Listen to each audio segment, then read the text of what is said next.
Hello, everybody. Welcome to Forge the Narrative. My name is Paul, your host. I'm joined by Adam Camilleri Oh, good, eh? and Tanya Gates. Hey, everybody. Red may join us if he can real soon. He's having some technical difficulties. We've just been kind of like beaten over the head with this stuff recently, but don't rest assured, everybody, we will get this all sound 2025 fully alive. We are the Battle of All Souls podcast. Thanks a lot for joining us. We're going to be talking about the Astra Militarum and the brand new Codex coming out for 10th. It is up for pre-order right now, depending on where you are in the world on the Games Workshop website. Is it going to be cool? Oh yeah, oh yeah. Yeah. And I also want to just say, Red is going to be fuming, gnashing his teeth that he's not going to be on this episode. Not to jump to so on this episode, I want to talk about some of the detachments. I want to kind of explore the ideas if you wanted to play a single regiment. Just, is that even viable for you? And I want to talk about some of the new stuff and some changes over the course of this episode. I took one look at that box, the box that's coming out with the army book in it, and I was like, and a few other Guard luminaries I've been chatting to agree that is the best looking selection of miniatures the Guard has ever had available to them. They are so good looking. I'm tempted to sell my 15,000 points of Cadians and start over. That's how good it is. I'm not going to. All the because way. I ain't got that much kind of time. But well, let's get to some of the temptation rules. was there. You might change your mind, a little bit. You're still going to want some of those for sure. But with the stratagem that Red's always talking about, well, tanks would just drive through walls. They can do that now in one of these detachments in a limited capacity. So, Yeah, essentially, so they have 4 detachments in this. There's the index detachment. There's the artillery-esque detachment, or at least that's what it's described as. There's the all tanks all the time. Oh, so there's 4 new ones rather. Yeah, I was about to say there's more than 4, but I think there's every boy in his box, or every guardsman in their box for the mounted infantry one. The mechanized assault, and then there's the Recon one, which is very Catachan-esque. So we've got the artillery one being Kriegish. The mounted infantry is very Cadian. We have the Catachan one in the Recon, and then if you're a treadhead, here you go. You have a vehicle-based one. And you're talking about like they're not specific to those regiments, but they definitely seem to favor the tactics of which you would classically associate with those. Yeah. Okay. That's the flavor. That's the identity they're attaching there, but it doesn't mean all the Guard are all the Guard, Especially Cadians. Cadians are good for everything, mate. Yeah, so the army rule, they've got a nice little layout here where it actually gives you a physical representation, a view, a picture of what all the bonuses are, like +3 to move, +1 to weapon skill, +1 to ballistic skill, and it shows you that, so it's really easy kind of to associate in your brain with the orders for the voice of command. It is unchanged, am I correct? In voice of command, and the way you issue orders and receive them as well, but also with the balanced data slates addition added into the Codex. So now it's been enshrined that on the disembark from a transport or on arriving from reserve, you do get to issue an order. I'm glad you mentioned that unchanged bit because inevitably when we look at some of these codexes, I'll tell you what, one of the things I'm guilty of is reading a rule that is the exact same as it's been in the index for the last, year plus. I'm like, oh, that's good. Why don't we see more of that? And the reason is it comes down to some points. It comes down to some other synergies. I'll tell you the one that I went back to is those tech priest engine seers. Like, how do we not see more of these? But again, until we see all the points and everything and how it shakes out. They're the exact same, by the way. They heal tanks. They give invulnerable save. They go nuts when a vehicle goes blown up around them. But, I was using them. I do think that they're very good. They were very good. But I mean, I'm also like the crazy person who brought like a storm sword to a team tournament. So I had to have a tech priest. In the last 12 months, I took a Baneblade, like an actual Baneblade, to a major. I came 4th with that Baneblade. I made people fear the treads once again. We also came in 4th. That's just what you get. You bring a Baneblade, you get 4th. That's it. That's right. it. It's now cosmically out there in the vapor. It happens to super everybody. heavy Titanic thing in an Astra Militarum list guarantees you a copper medal. So. I think that you will always win the hearts of the other competitors at the event as well. Yes. And their talking respect. huge tanks? Yes. Sorry for the technical difficulties. Look, better late than never. Glad you made it. Hopefully, get your camera going as well. We're just jumping into it, and some of the changes we'll talk about as we kind of move deeper into the codex. But I want to highlight some of the cool stuff as well. There is, like you're talking about, the combined arms detachment. That is kind of like the best of all worlds type things, which we can cover in detail later. I want to talk about the siege regiment just a little bit. So, it is spicy. And I'm real weird on it because the detachment rule is excellent. That's what I wanted to talk about. Yeah. It's like the book is it is fairly balanced in the synergies and stuff that exist, and this is one of those detachments that has just an absolute bang up, lightning detachment rule, but it lacks a little stratagem and enhancement support. Maybe is that what you're appearing? Correct. It's got like a top tier multimodal detachment rule, but then the rest is a little on the mid side, a little on the weaker side, probably for the sake of balance. They'll probably like, okay, we're going to make this absolutely red hot, so the rest of it can't be auto tag banger. We're talking about this just on a piece of paper. We're not talking about the makeup of the list and then the overall impact of what this detachment rule is. So let me read over the detachment rule here. Is at the start of the battle round, this artillery support is the detachment rule. At the start of the battle round, select one of the following types of artillery support. Creeping barrage. Roll a d6 for each enemy unit more than 12 inches from every model from your army on the battlefield. On a 5+ until the end of the battle round, that unit is shaken. While a unit is shaken, subtract 2 from its move characteristic, subtract 2 from its advance, and subtract 2 from its charge. That's you roll a die for every unit, not just one or two. Every unit. That's just one of the modes. Incendiary bombardment, same 12-inch exclusion. Until the end of the battle round, the enemy units are scattered.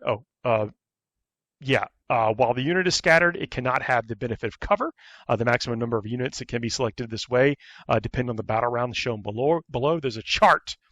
So for the Strike Force 2,000 point 3, it's 3 units can be selected to just be you are scattered, like no cover. No need for Hellhounds. They're out of this list. Yeah. Well, you got Hellhounds on demand. No, Hellhounds are still good. Yeah, Paul, I think that was a good catch. It isn't every unit, but it is like select a number of units per the size of the game you're going into. But that's still huge. And it's the ones you're going to shoot at. It's the ones that matter. Yeah, right. It's like it's not. Right. And it's definitely something that's worthwhile considering. And I really do feel like if anybody is sitting here, listening to it and just math hammering away with what we're talking about, I really do think it's balanced in the regards that if you get within 12 inches, if you get close enough, it can't be targeted. Yeah. Which is a lot easier to do than it has been in previous editions. Yeah. So the interesting thing to me is that, so when do you select which mode you're in? Is it the start of the battle round or the start of your turn? At the start of the battle round, select one of the following types of artillery support. So it has the awkward orc timing on it. When orcs used to have the war at the start of the battle round. So if you go second, it kind of had some weird timing, and your opponent can get a lot of information before they try and interact with you. And then you have to wait through their turn, your turn, and then select it again going into their turn. And this is one of the balancing factors that I have with it as well, which makes me think it's not going to be crazy and it's not going to create too many feel bad moments. Because the worst thing that can happen is like you play against like Wolf Jail, and they've got 3 units Thunderwolf Cav, and you go first with your creeping bombardment. You're like 5. And you're like, oh, okay, I don't get to play this game. And you're like, you don't. One of the neat things with the guard player is very nice to me. Yeah, is that this is not required you to have any specific loadout of units in your army. This just happens no matter if you're playing a full-on artillery army or not. What's the last one though? So this is the smoke shell. Select a number of units from your army. Until the end of the battle round, those units have the stealth ability, and then the maximum units you can select is based on the number of points you're playing. So 3 units for Strike Force as well. Yeah, so what I love about it is because it's got 3 modes that tell you kind of when to use them. Turn 1 and turn 2, you should be trying to slow down your opponent. I mean, even if they just have like 5 Marines that want to go, like 5 intercessors that want to go sticky their closest objective, and you hit them with a 5 turn 1, they can't make that objective anymore because most of them are 9.1 away at a minimum from your deployment zones, or sometimes further, sometimes a little bit closer. And bang, they move 4 with -2. Like even if they roll their max advance of 6. They're moving 8 inches. They're not making any expansion objectives, and so all of a sudden that's just 5 points. That's just a 5-point flip. If they don't get that objective, they don't sticky it, and then you don't have to try and unsticky it later in the game. So those little things can just be massive psychological impact on your opponent. But then turn 1, turn 2, maybe you stay in creeping barrage. Turn 3, turn 4, you're going to be mixing it up in the middle, and then either you're going to have things you want to get dead. Like more dead, like you have no cover, get out of here, or things you want to keep safe, like you got 20 Kriegsmen in, from brand new hot pack, and you want to keep them safe and you want to give them cover. But seeing as they already have an order to give cover on demand, like we have the take cover take cover order, I always find I feel like I'm going to be better off using this offensively and just trying to see like you don't have cover. I'm just +1 AP against you all the time, mate. I like that, and I do, agree. This is 3 units. Basically could have every relevant unit in some type of concealment or whatever to get some bonuses. May really extend it. May give you the legs to make it all the way to turn 5. Yeah, although stealth also gives -1 to hit. So against other armies, like in a mirror match, I think that's going to come up a lot. Like just you guard versus guard. Well, I'm willing to just keep my best stuff as -1 to hit all game, and that's fine. That's fine. If you don't choose to do the same, I just have an advantage. Or versus Tau versus some other shooting things. Votan want to put down a bunch of +1 to hit grudge tokens on specific units, and you'd be like, well, I'm -1 to hit because I just stealth those 3 things you put the grudge tokens on, and we're back to neutral. So there's some powerful stuff you can do there. Digging on that. Moving, if we can, into the mechanized assault. Want to talk about that detachment rule. My favorite. My favorite. This is another detachment, again, with its own set of enhancements and stratagems. The Armored Fist. Each time an Astra Militarum model from your army makes a ranged attack in a turn in which it disembarked from a transport, add 1 to the wound roll. It's awesome. So hot right now. So I mean, so like I want to tie this back into the artillery formation detachment as well. Is that competitive discussion aside, the mechanics that they're displaying with the ability to do something like that, like I've seen some of these lists with Guard over time that in recent, people using chimeras, people using Toroxes, people using, you even talk about super heavy tanks that can carry up to 40 models or transport 40 something, right? And the ability to get out of that and then shoot, and then how some of those stratagems play into it as well. There's this mechanical approach to how combined arms looks on the tabletop, and I really feel it between the artillery and this detachment with the armored fists ability, and then of course like the tanks that I'm sure we'll talk about after this. But yeah, I really do feel that. It's awesome to see on the table. With that detachment rule, that does not have an exclusion for Titanic. One of the things in this detachment is a lot of their stratagems do not really interact with the Titanic stuff, but the base detachment rule does, and that can be huge to talk about when you have these massive transport capacity. Like here's all my good stuff that gets out. Yeah. And melts you. Yeah, and so I see this detachment as the janky one. This is the jank detachment, as in like it has a lot of tricks, a lot of things about getting out of transports and in transports in different timings and with different abilities attached to those timings. And then there's actually some pretty good units that have just been injected into Guard, and one of them, if you want me to punch the lead on one of the units, I'm really excited about. The new Krieg heavy weapons teams, they have a heavy flamer heavy weapons team. It's not 12 inches, it's 18 inches. So it's an 18-inch heavy flamer. That's 2 damage, not 1 damage. And you can put 3 of those, because transport capacity Chimera is 12. You can put 3 of those inside a Chimera, and 2 of them can shoot out the top hatch. And so with your 2 heavy flamer Chimera, you go to 4 heavy flamer Chimera, and all of a sudden you are a significant problem that people actually need to respect. Instead of Chimeras being kind of negligible to a lot of heavier range infantry on units. That. And it's got much better range as well. So all of a sudden, of course, all heavy flamers are ignoring cover also. So you're pseudo AP2. It's agnostic to one of the previous detachment. It doesn't need the detachment buff, so you can use them elsewhere as well. And so I really like that combo. Just like the Kriegsman heavy weapons team with flamers inside a Chimera, just like flaminating at the top hatch. You're not kidding. You've been talking about, you're thinking about this Krieg stuff. I have. Next, and we'll dig in next week's show. We'll dig in a little bit deeper into some of the detachments and talk about So if you're just joining us on Forge the Narrative, we all play Astra Militarum. Like we all have an Astra Militarum army of some capacity, and it's all different Astra Militarum configurations for the most part. So we got some thoughts on the how to make the army. The next detachment is the Hammer of the Emperor. Has the Iron Tread detachment rule. Each time a squadron unit from your army advances, do not make an advance roll for it until the end of the phase. Add 6 to the move characteristic of that model and that unit. And when making that advance move, that unit can move within engagement range of enemy models, but cannot end that move within engagement range of enemy models. Just scoot on past. Just see you later. This is excellent. And I mean, a lot of people are already like a bit afraid that this one would be advanced to shoot on an army of tanks that can be ordered to move an extra 3 inches. The fact is, your tanks are just a yeet now.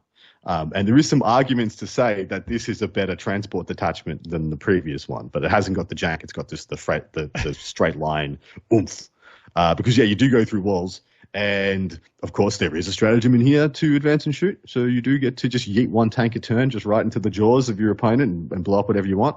That go through walls is the crash through. Right? We talked about it a second before you joined the cast here, is that crash through is 1 CP effect until the end of the phase. Each time your unit makes a normal advance or charge move, it can move horizontally through terrain features as if they were not there. And this is Astra Militarum vehicle, has no exclusion for super heavies or anything like that. It just 1 CP, this vehicle does some stuff. Beautiful. It's a beautiful day. I mean, I know I'm not going to say I willed it into being by any means, but it's definitely what I think that the game needed to its own extent, right? Like maybe that's something with Imperial Knights. Maybe we'll see something but we know that they just get to do it, right? They just have to take a battle shock test. It's not a battle shock test. Right, and there's not for this, right? No, there is not. No. There is not. Yeah. I have one enhancement in this detachment I would like to talk about because it goes along with a brand new unit. Is it a blade of plating? No, Indomitable Steed. Vehicle officer model only. The bearer has a 6-up, feel no pain.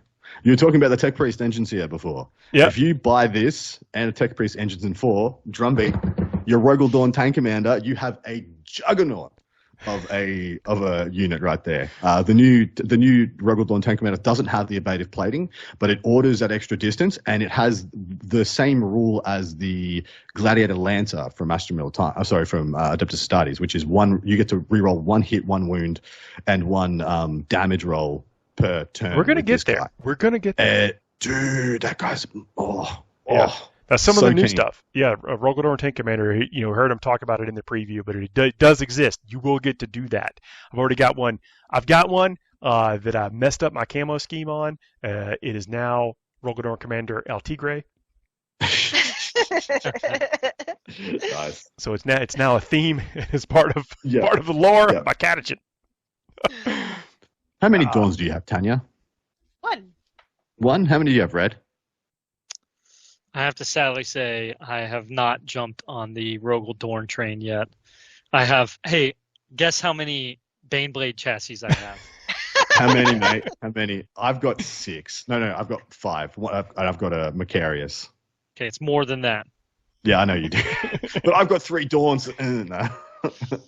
We'll get there. But the Indomitable Steed does give the bearer feel no pain of a 6+. You're talking about combining that with the 18 wounds and vulnerable save. Yeah, and there isn't a blade of plating stratagem in this detachment, which does -1 from the damage characteristic. Yes, that's the transplant from the index detachment. So of course we know sometimes when GW goes to the Codex, they'll take a few of the more thematic enhanced stratagems out of the index detachment and add them to the ones where they seem more at home. And this is the one that's got transplanted out of the index detachment into this one. There is one change in the index detachment we should have denoted. One of the main stratagems was spending 2 CP and a mortar to give your whole army +1 AP. A +1 armor penetration versus target. That one has been, I would actually say it's kind of better in some ways, kind of worse in some ways. You won't get it army-wide anymore, but it's 1 CP for 1 squadron unit and 1 infantry unit to both get +1 AP versus target. So it's half the cost, but it's they've got to be close to each other, right? Those are the ones that have to be close to each other. Yeah, they've got to have some proximity. But I actually think that's not a downgrade as much as it's a side grade because it's half the CP, but the buff is still very good. Yeah. Next detachment is the Recon element. Masters of Camouflage. Yeah. Astra Militarum Walker and Regiment models from your army have the benefit of cover.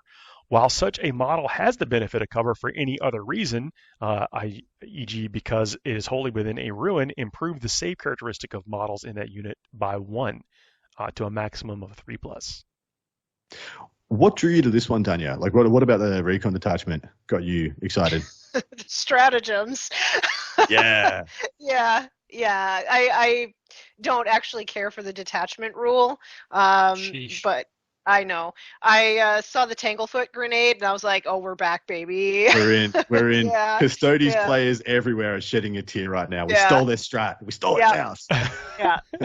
I also have Custodes, and I used to love that strat, so I'm really excited to play it again. So the Tanglefoot Grenade is a 1 CP stratagem. Start of your opponent's charge phase, a 1 Astra Militarum grenade unit from your army. Effect until the end of the phase. Each time an enemy unit selects your unit as a target of a charge, subtract 2 from the charge roll.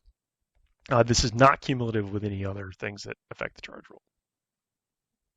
They do have some good stratagems, though. They have a 1 CP you can't deep strike within 12. They also have a 1 CP reactive move. And like some other little bits and pieces, which I actually quite like. It's another very janky detachment. But for me, I actually, the first thing I thought of is how many guardsmen can I take and get to a 3+ save? Like, I was like, cool. Everyone gets cover, so everyone's in cover. And if you're in cover, you get +1, and then you have to take cover strat. So you can just, order. So you can just have like 3-up guardsmen at infinity. You don't need to take your Primaris Psychers anymore for that 4+ invuln. Which is going to be really good here coming to the command squads and that kind of stuff. Like I want to we're talk about that in just a second. The scramble field that you mentioned, though, you have to use that at the start of your opponent's reinforcement step. So it's kind of like a deterrent. I think you just burn it almost as a deterrent. Well, it's just funny that the best place to use that right now is in the mirror match to stop the Scions Duncan from in rapid fire range, because naturally they deep strike within 9, and then they get the extra range, they get extra shots on their hot shots and their plasmas, and then you send them out to 12.1 away, and they get single shots, and you're like, lol, I don't care. you can kill 6 of these 10 guardsmen. You can't kill 20. You were going to kill 20 guardsmen. Now you can kill 6. It's the picture of this detachment is the catechins here. So this is an idea that this is the jungle fighters, and one of the stratagems is crack shots. Using your shooting phase, 1 platoon unit from your army that has not been selected to shoot this phase. Effect until the end of the phase, ranged weapons equipped by models in your unit have the precision ability. I like it.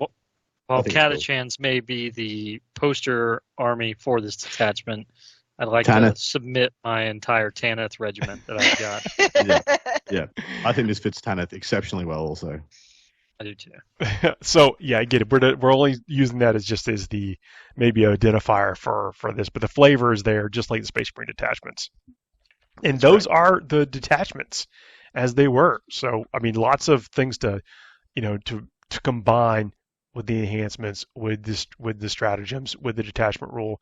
But I think so far in this book that the designers have done a pretty good job of spreading out the benefit to where there may be reasons for you to kind of mix it up and not play just the same thing every time. Yeah, and when you add in the Scion detachment we got for Grotmus, Guard kind of have, outside of doing, stuff like having an auxiliary detachment that's just built for Rattlings, Rough Riders, and Bulgrin, they've kind of got all the bases covered. They've kind of got all the flavors there, which I think they've done a really good job for. And I'm not saying we need an auxiliary detachment. I don't know what that. I didn't know that is. Look, everybody loves more detachments. It's true. It's true. Bring it on. Again, that's we're talking. Sometimes we talk about it from the context of 2,000 point match play only, but that's not how everybody plays. And so like having these flavor and different modes of, what, I'll take this armored fist. Always been kind of curious, and I happen to have a bunch of chimeras from third edition or whatever. Yeah. Yep. Now you got the ability to do it. Some sweet things you can do only with that.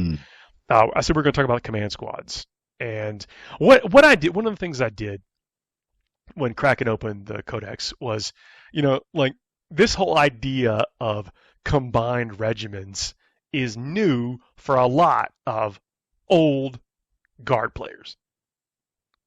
Is that a true enough statement? I'm on an island. I'm not an old guard player, so I have no opinion. Yeah.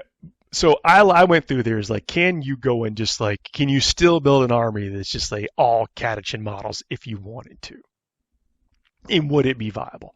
Could you build an army that's all Cadian models if you wanted to, and would it be viable? The same thing with the Krieg stuff and all the different named regiment identifiers. I think you could. I think Catachan would be the hardest one to do.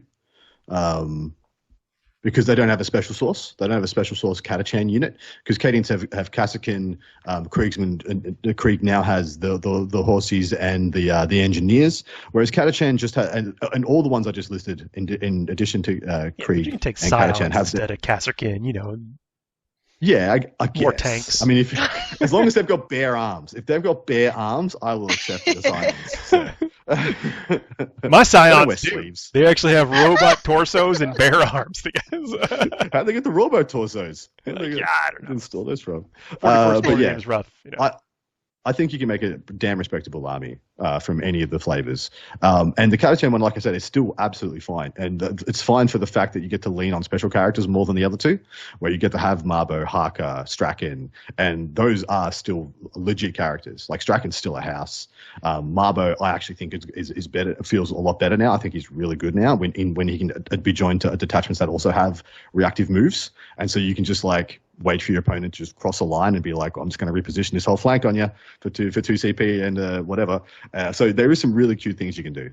Well, I'm going to argue that the Catachan command squad is infinitely better than the Cadian command squad. So, and I'll mention, I'll let you decide. I'll let y'all, everybody decide, including the listening folks. Cadian Command Squad. This is the Acadia Stands as a special rule.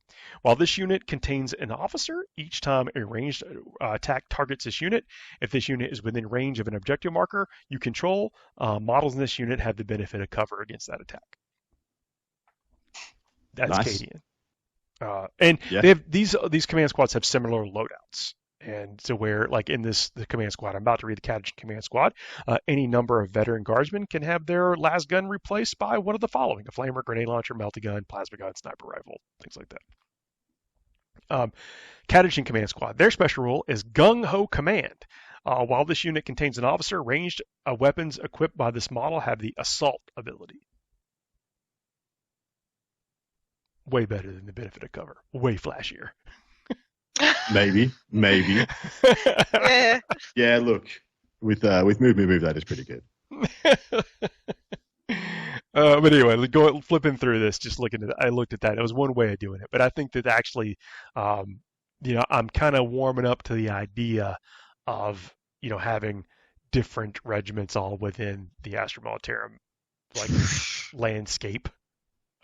I mean, I think it could be cool, but I think there's still something to even if you're the uniformity of it. And I think that, yes, especially with the Krieg release, there's definitely ways to make things look more like a specific regiment than anything. I can see the mix. I'm not down on the mix. Or when I say I'm not down on it, as in I'm not gonna. You're not subscribing to it yet? No. It's. I don't mean to say that I'm putting it down, right? I think it's fair, and that if people want to have that, because again, pick up a Gaunt's Ghost book, and the Tanith are never by themselves. There's always other regiments involved. There's always other teams involved, and so in the grand scale of it, I think it's really awesome. to have all that. But I also have got to say, in some of the hobby of this, what I don't want someone to do, and I know they're going to, like, I get it. You're already going to show up to an event. You're going to say, oh, well, we just picked up Regiment, whatever, blah, blah, blah, along the way. And now I've got, it's just this mishmash of different stuff together. Like, I think that there's something to, and we've all seen it, right? Like, you've all seen it and I get it. Like, when you're going to an event, you're just trying to get there, as many of us are. Like, okay, I'm going to pick up my buddy. Hey, thanks. I really appreciate that you've got some Space Marine Centurions to go with my detachment of whatever. They just happen to be Salamander Centurions, and I'm playing all Blood Angels.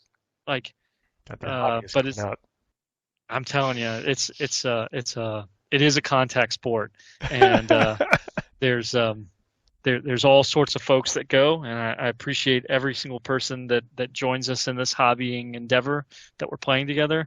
And so we'd love to see you at the next event and have you there.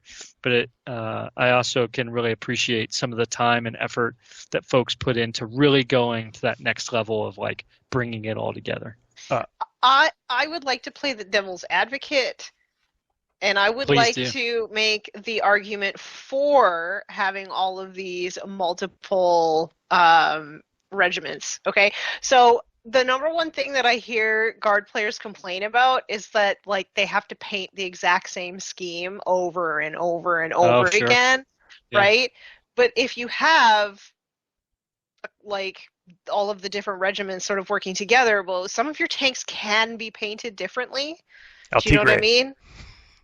I mean, so for me, I like having it combined, right? But all of my schemes are sort of based off of the same kind of color palette, right? So it's gray, it's a dark green, it's like a maroon, like a muted maroon color, and an ochre, right? So the main color for each of the different regiments will be one of those, and then the other three will be little details on them, right? Like the complementary kind of colors. So they are all painted differently, but they are all uniform at the same time because they use the same palette. And it just mixes it up enough for me that I don't feel totally burnt out from painting a million little army men. I'm going to take this, which I think is a great way to approach it. That this shook out exactly like I just predicted, that some of the older guard players are feeling a certain way, and maybe some of the more recent, even though years have gone by, maybe have a different perspective. But I'm glad that we could all get along. Let's talk about the two tank commanders, and then we'll take a break. And this is probably a good time to mention that the Demolisher cannon has changed. The Demolisher cannon. Very good time to bring it up. Yeah, is D6 plus 1 attack now. Lost 2 shots. Yeah. And now, I mean, the issue with the demo before was that it was the ubiquitous catch-all better than everything else, because it had as many shots as a battle cannon at better strength, AP, and damage, and yeah, there was no other gun that really compared to it.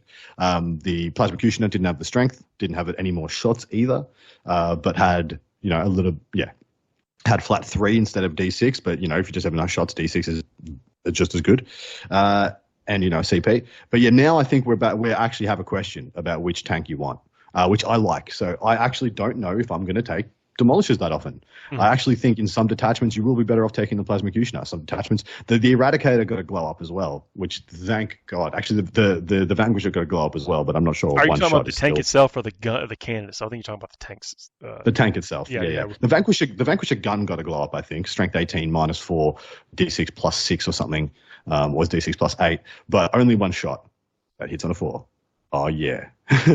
One shot in a dream. Let's go. That rhino's screwed.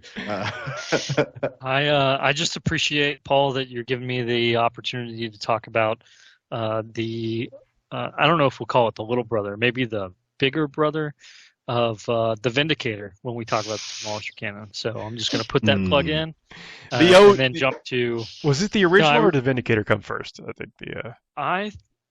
I think the Vindy existed before the Demolisher variant of the Russ. I want to agree with that. I don't have any way to prove that, but I want to agree that like the variant that makes sense in my head. Yeah, the variant of the Lehman Russ tanks came later. And to that end, I totally agree, Adam, in the regards that, like, I think it's good. I think it's good that the other turrets are viable in their own way.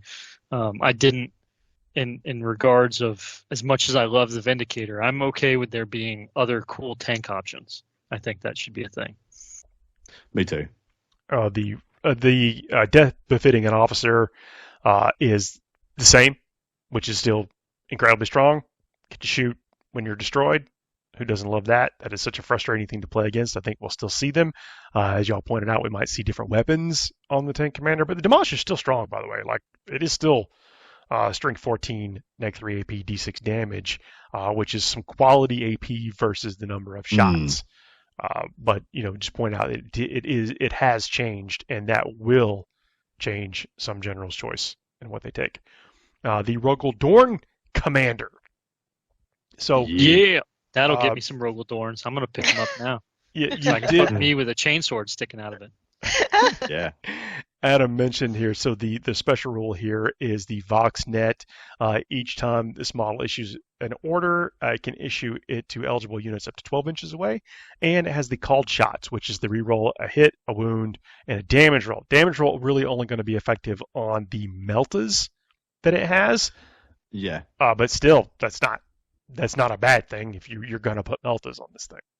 I mean, it orders itself to hit on 3s, add in a scout sentinel for reroll 1s, and all of a sudden this thing might essentially be rerolling to hit, which for guard is actually a really hard thing to get. It's really hard to get rerolls to hit for guard.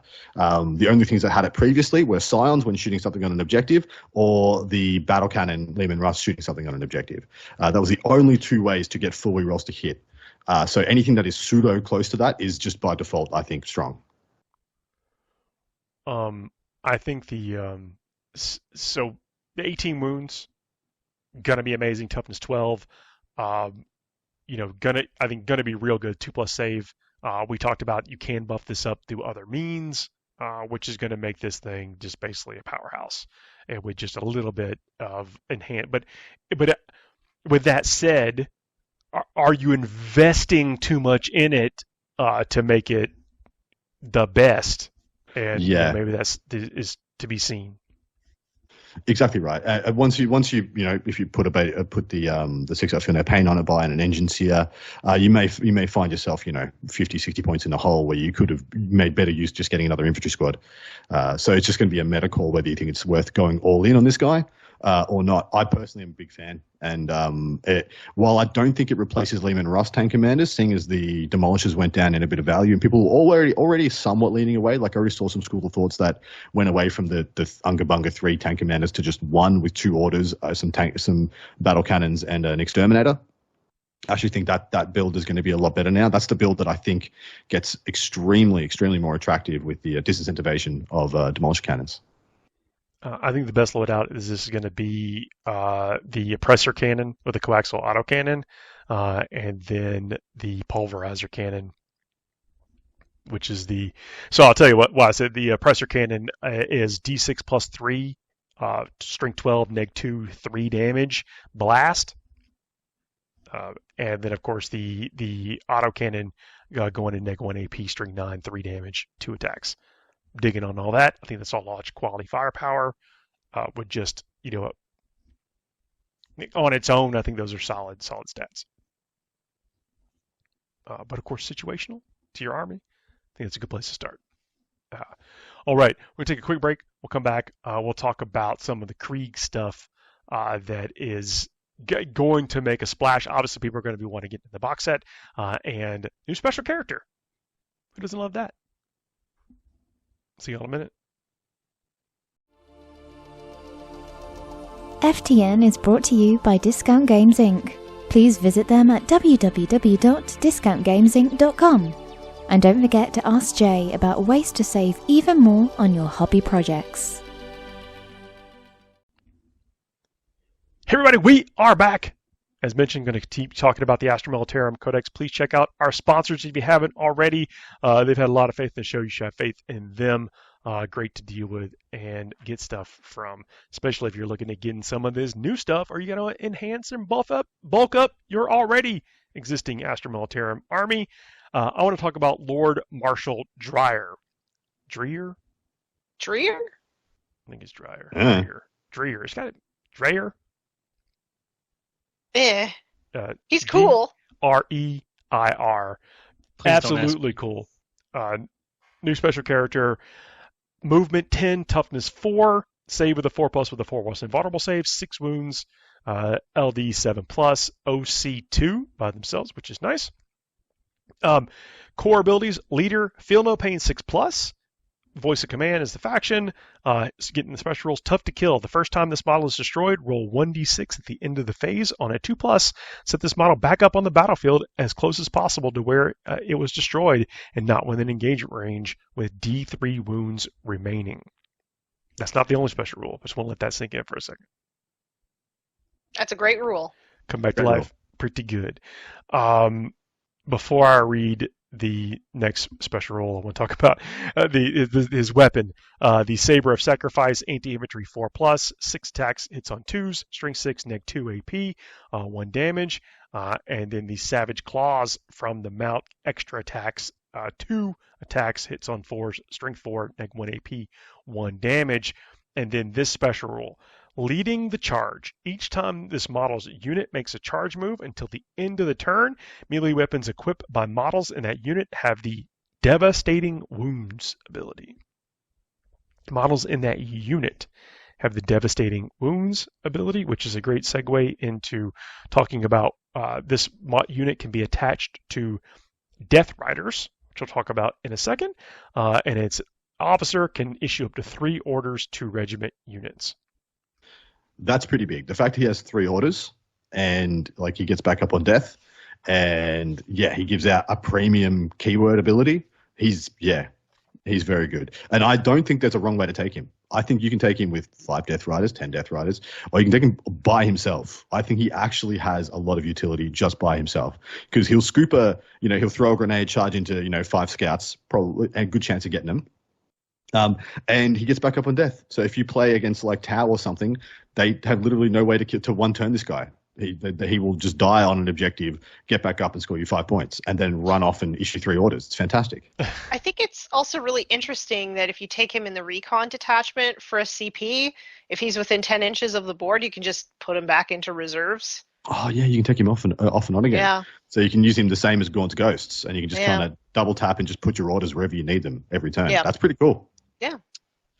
I want there to be a meme. So if someone wants to put this in the comments for me, I'd appreciate it, where it's like the Scooby-Doo unmasking thing, where they unmask this marshal and it's Yarick underneath. Yes. Yarick on a horse, because he gets back up, right? It's like, that's exactly, it is. It's just Yarick just put on a Greek mask and is now riding around on a horse. The Death Riders, so they have, I think, similar rules to what people might kind of be accustomed to as far as Death Riders go. Y'all correct me if I'm wrong on that, because I was not historically used these. But movement 10, toughness 4, save 4, 2 wounds apiece. OC 1, you can have 4 to 9 of them.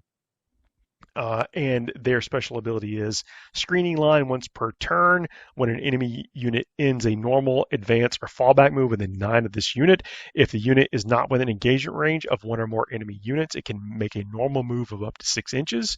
I think that's pretty powerful. And their weapons, so the melee weapons, Frag Lance has the Lance ability. Cool, it's in the name and the keyword, but it's D6 attacks. Weapon skill 3+, strength 4, 0 AP, but 1 damage. And then but remember, devastating wounds if led and charged by this character. And that also includes the Savage Claws from the Steed, which is an extra 2 attacks, hitting on 4, strength 4, neg 1, AP 1 damage.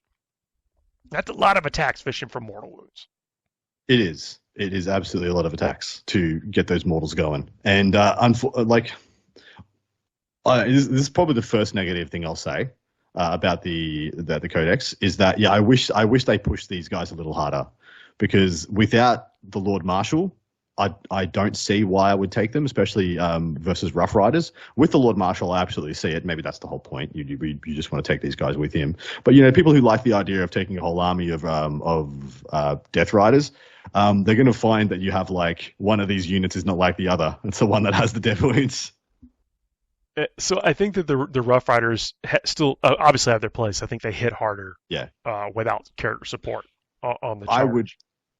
I would have no issues with somebody playing their Death Riders as Rough Riders versus me, because I think the Death Rider models are so pretty. I would not mind at all.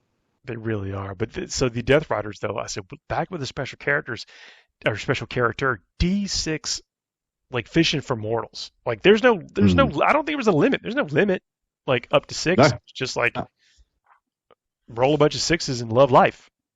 The only other thing I'll say, if it was disappointing, is that they didn't do anything with the commissars. I wish they made commissars, like, gave them something cool, gave them something spicy to do. But yeah, commissars are exactly as you remember them.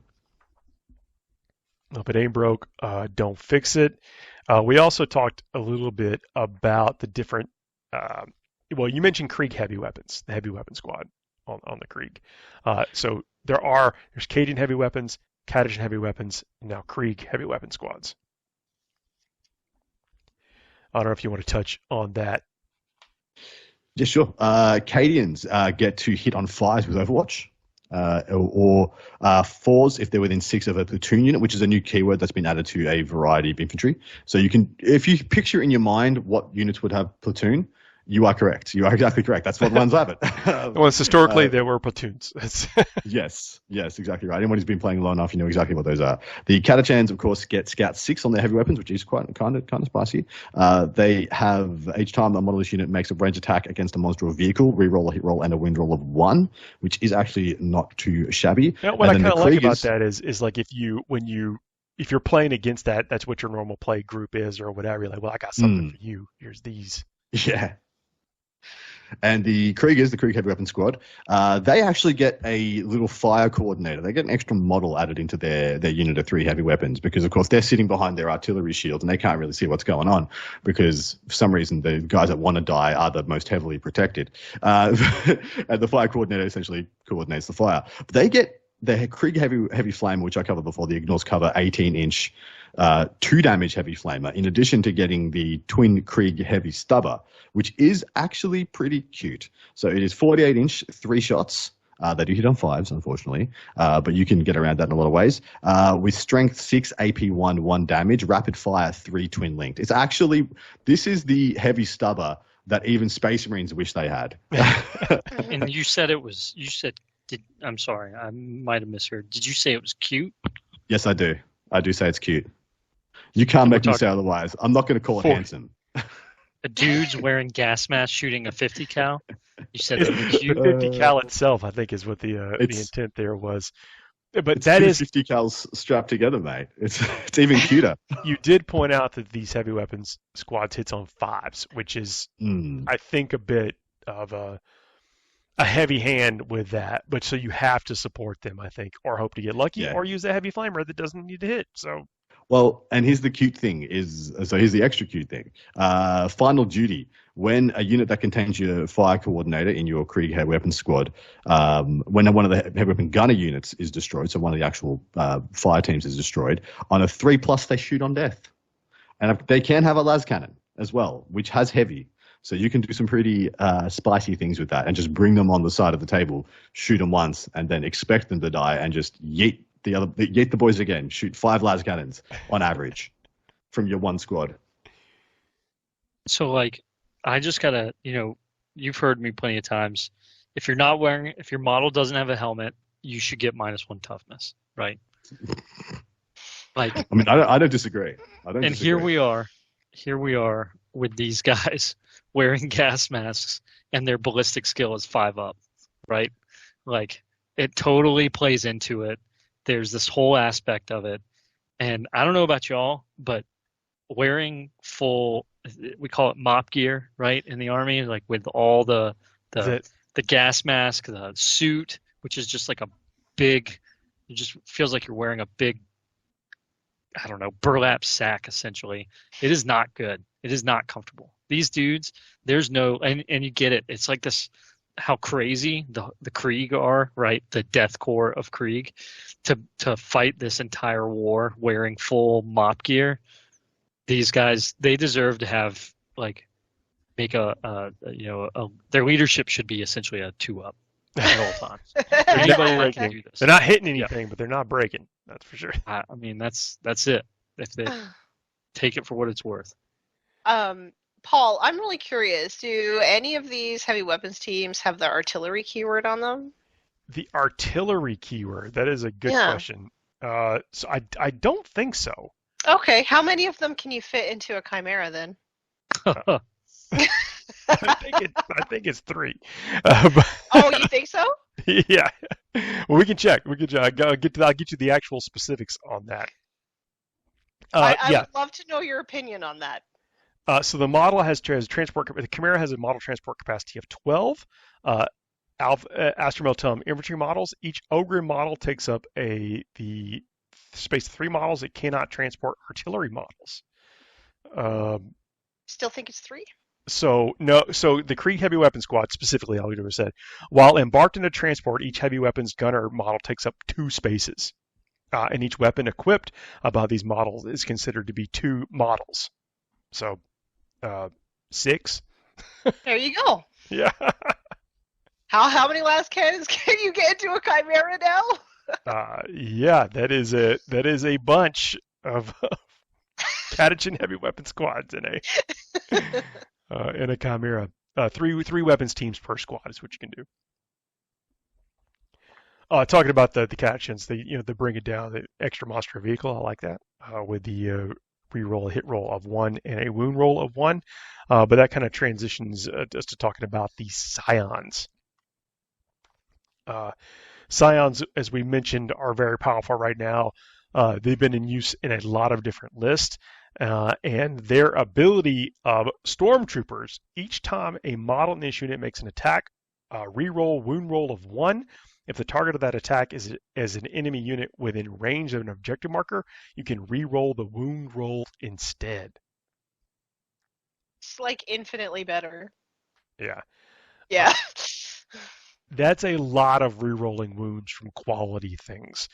For every 5 models in this unit, up to 2 as the Scions can each have their hotshot las gun replaced with one of the following: flamer, grenade launcher, hotshot volley gun, melta guns, and plasma guns.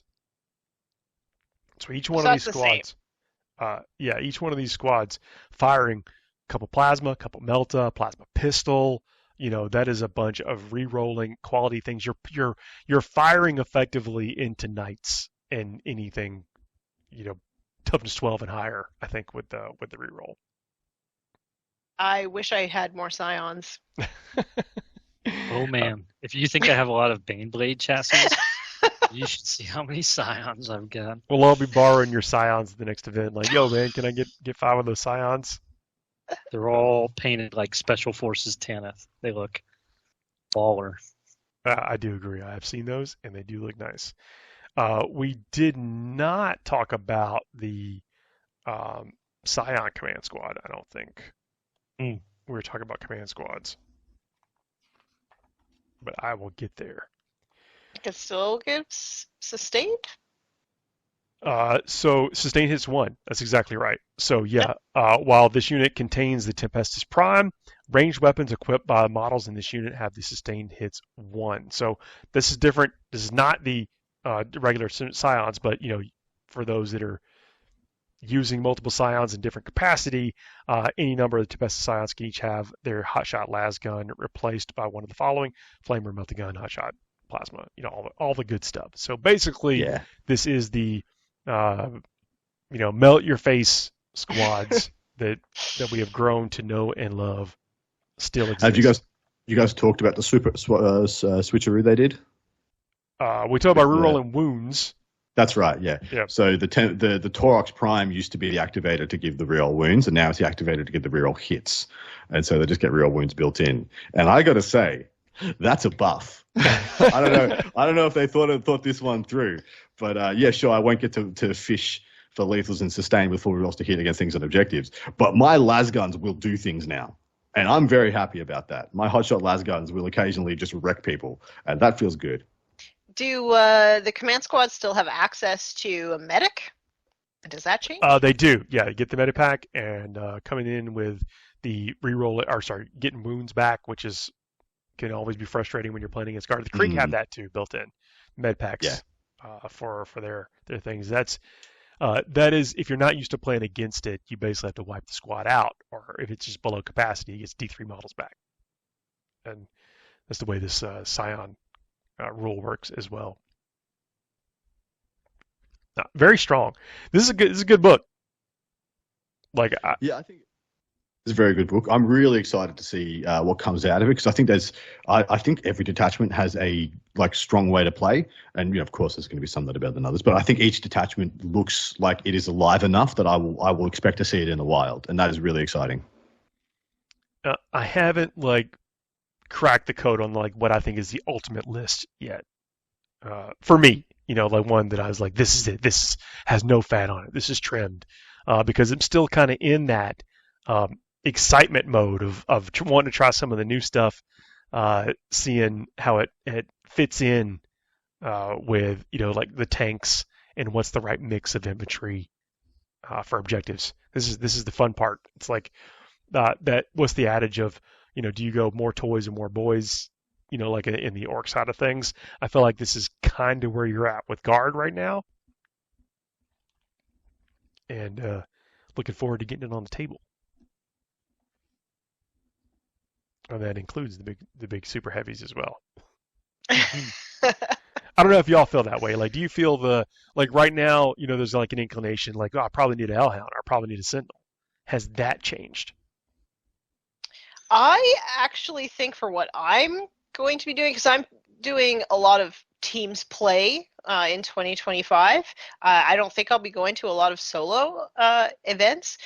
So for the way that I play and for what I generally need to do for the team, I don't actually think that my list changes that much from what it is currently. My list is very much lots of scoring units, whether that be Sentinels or Scions or, all that, and then just usually 4 or 5 tanks, and then a bunch of platoon units running around. So, I don't think that the actual archetype of my list is changing, just some of the pieces within it are going to change.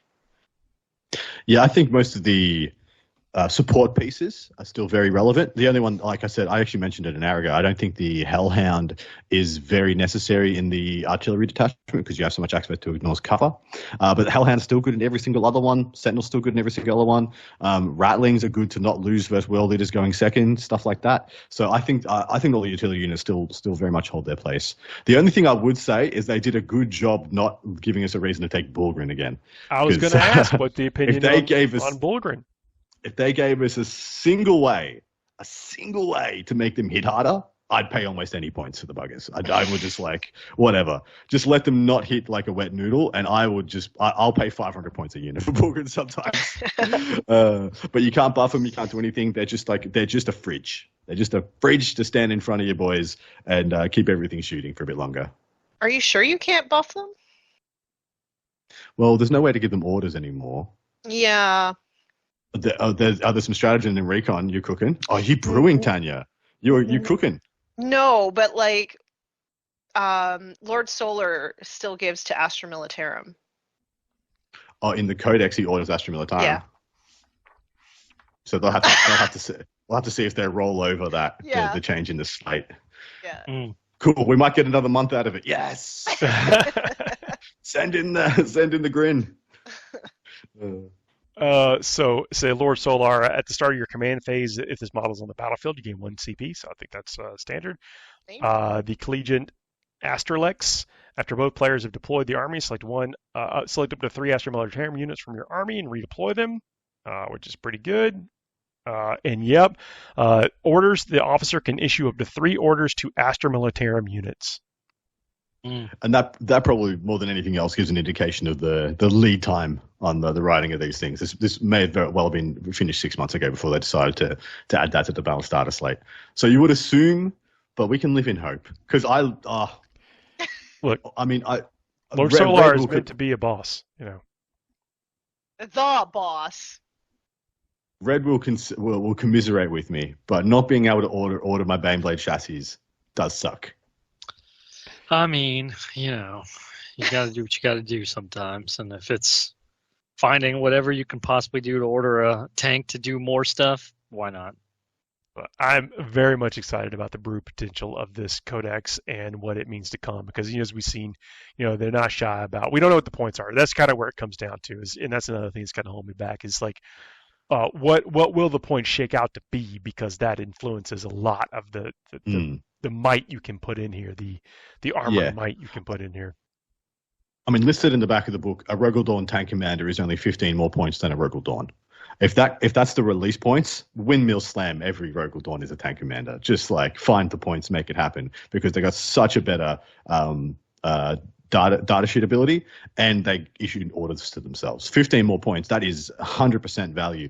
I'm kind of on the opinion like I can't trust those points. I gotta wait and see. Well, they're too good. They're too good. Hopefully the field manual is kind to us. But that's our show this week. We are going to dig deeper into this in the next episode. We know there's more stuff coming right behind it, so stay tuned. Lock us in for 2025 if you have not already. It's been a pleasure talking to y'all.